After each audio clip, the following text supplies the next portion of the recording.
দেশে এমন অবস্থা যাইতেছে আজকে 2 দিন থেকে, না পারতেছি কারোর সাথে যোগাযোগ করার জন্য, না পারতেছি কিছু করার জন্য। দেশে মোবাইল নেটওয়ার্ক এত স্লো করে দিছে, নেটওয়ার্কও নাই, ইন্টারনেটও নাই, এবং কি মোবাইলের সিমের নেটও স্লো করে দিছে।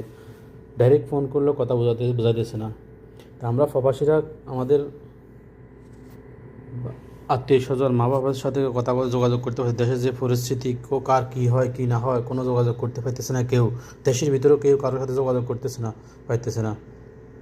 তো এটা কেন কেন এগুলো হইতেছে? আপনারা নেট চালু করে রাখেন, আপনারা সবাই গুজব ছড়াইতেছে, গুজব ছড়াইতে আপনারা সাইবার ক্রাইম আছে আপনাদের কাছে, যারা গুজব ছড়াইতেছে তাদেরকে আপনারা ধরেন, তাদের এগুলো ডিলিট করে দেন।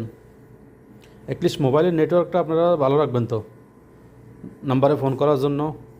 কি করছেন আপনারা এটা? প্রবাসীরা আওয়াজ তোলেন প্রবাসীরা। রেমিটেন্স হুন্ডিতে পাঠান।